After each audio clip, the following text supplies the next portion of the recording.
So sorry about that. My alarm just went off as soon as I started the live stream. So give me a second to get this set up.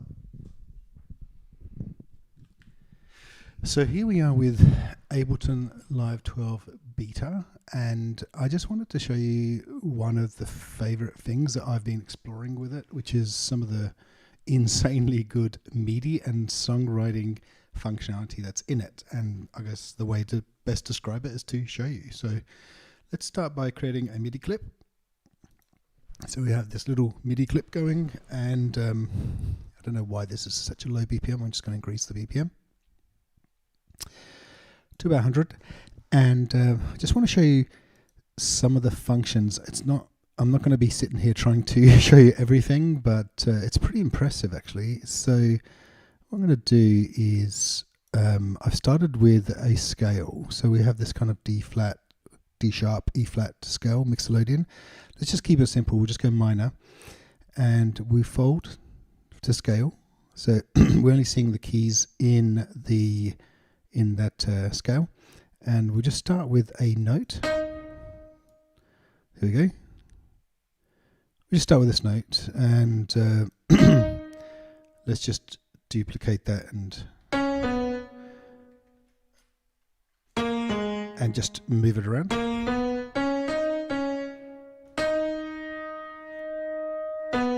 So it's a bit slow, so just increase the BPM, just really for demonstration purposes. Reduce the volume a bit. It's too early for loudness like that. Okay, so that's nice, and we're just gonna kind of loop this like that. So this is gonna be fun. So let's go ahead and start adding to this. So the best way to do that is to click on this interval size thing, and this is really where it gets fun. So we can just change it to 3. So I've just added an interval there. So I'm learning really, like you guys, how to use Live 12, but I've added a 3rd interval there. But if I say click on this one, I can add a 3rd interval there. Why don't we just add I don't know, just for fun, a 2nd interval here. Oh, I've just done it twice. And we'll add, I don't know, a 4th here. This is completely random here. I've just, for some reason, it's doing it twice. Remember, this is beta, so there could be bugs in this. So, and I'm going to add a 5th to all of them. So I just add a 5th here. Yeah, this might be a bug. So add a 5th to this one. That's better. And there as well, and here. So that's really painless and very easy. So let's just take a quick listen. And it may not sound great initially, but I have a fix. So they're the 3 chords that we have.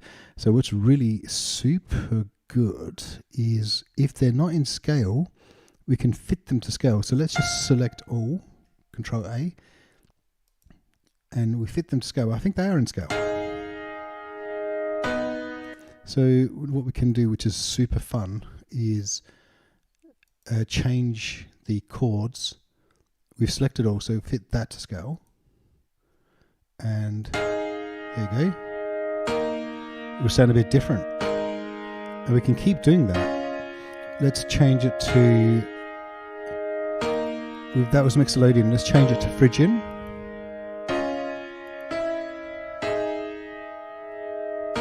And we'll change it to Locrian.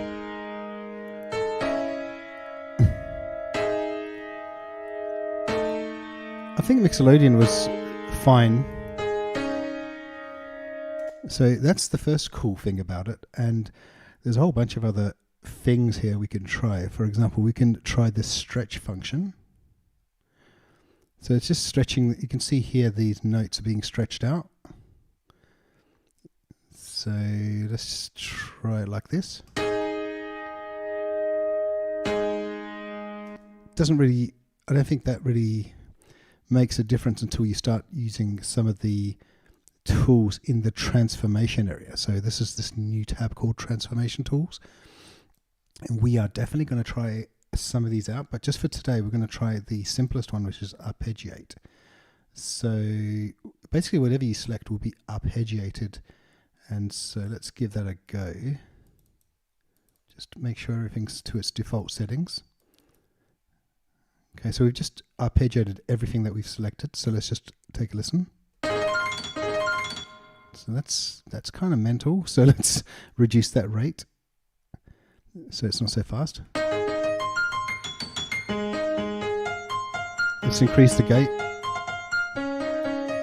So normally in the previous Ableton versions, you could do arpeggiation, but you don't actually see how it looks in the MIDI, which is great. I really like that a lot.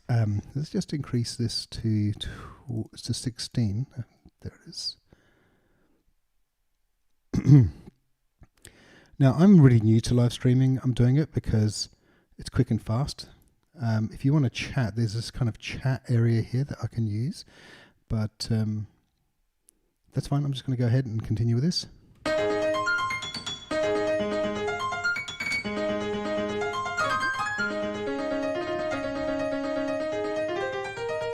I mean, really seeing its effect on the MIDI, on the piano roll like this.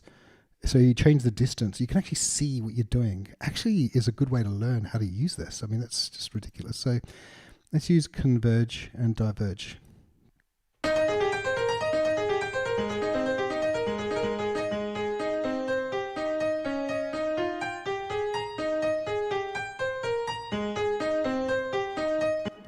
So now we can go back here, and now we can really play with the stretch. So let's just take a play with that.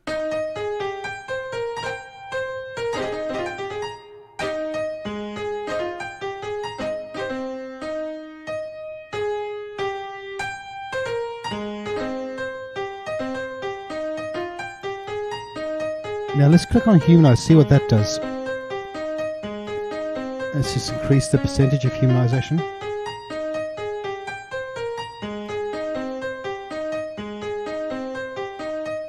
Just try legato.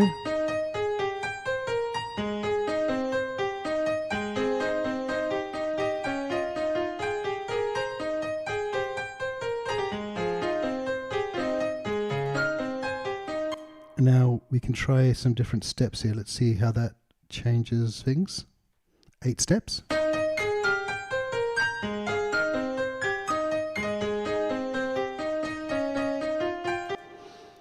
I think 2 will do, and we will also go to diverge, because I think diverge was interesting as well.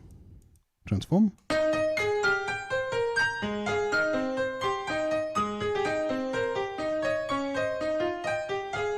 Now this is really going to be fun because we can now go ahead and just change the entire scale of this thing. So, you know, this can be really useful. Say, for example, if you're, you know, if you've got some MIDI, predefined MIDI from another song, but you want to fit it into your scale, you just go and use this. It may not completely work, but it's a fast way of transforming things. Let's just move it to G flat, sorry, to A flat. And we're going to go really crazy and try Hungarian minor, whatever that is. So transforms on, so it's automatically going to play. We can switch it off so it doesn't apply, but we're going to leave it on.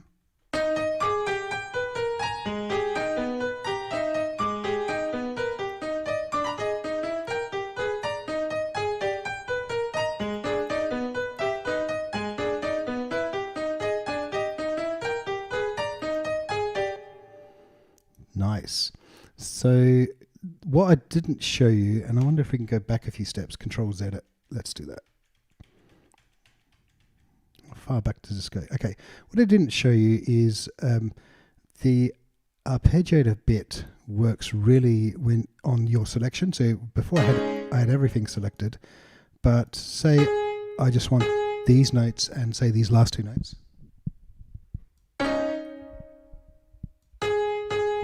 So I'm pressing shift there, so I'm selecting just some notes. And now we can go and arpeggiate those notes. Let's try converge and diverge. So you can see there only those selected notes are being arpeggiated. Once again, way too fast. And let's just get that gate going up, and we just, Yeah, that'll do. Let's just take a listen to this.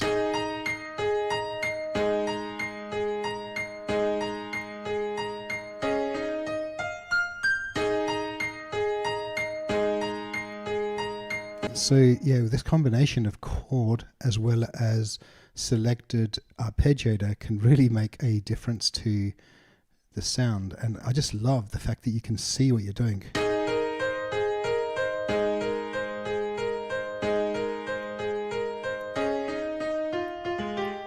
And we can move these on the fly.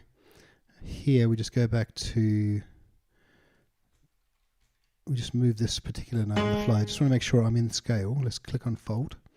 So just move these on the fly, but I'm always in scale, right? So take a listen now.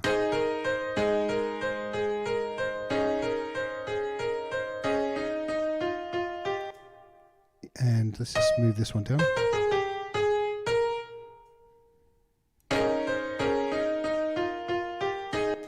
And so that's really, really useful. And what's even better is to just select everything again, and we'll just change the chord to minor pentatonic, and then you'll have a completely different feel, but you've got the same, same rhythm basically.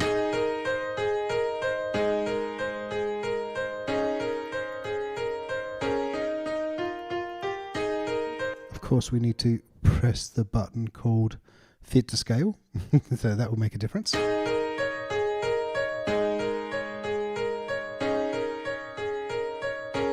I mean, it doesn't always quite work, so why don't we just move the, change the chords to, well, let's change it to this one.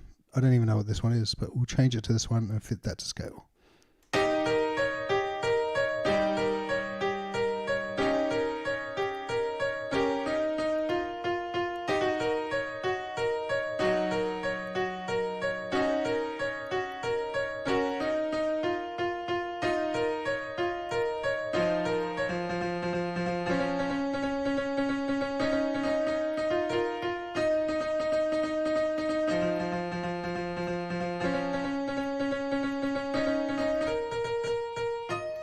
So I made the mistake there of selecting everything. But anyway, I think you kind of can see where this can be really useful. And I think this is one of these things that the more you use it, the better it's going to get. So in terms of like your understanding of it and how you can use it more and more for songwriting. So yeah, that's the end of the video. But if you've got any questions about this or Ableton Live 12, I'm still learning how to use it myself. So I'm not going to give full-blown videos on Ableton Live 12 until I've got my head around it myself, but there is sufficiently huge amounts of changes here, especially around MIDI, and a lot I haven't even shown you, to be honest. This kind of search engine that they've got here with the filterings looks super great, and in the library you've got kind of like all these new things, kind of like tunings and what was the other thing, modulators and stuff. So there's a lot of interesting things that we can delve into. So that's going to be quite a few more videos coming up, I think. But yeah, I hope you enjoyed this one. Thanks. Bye bye.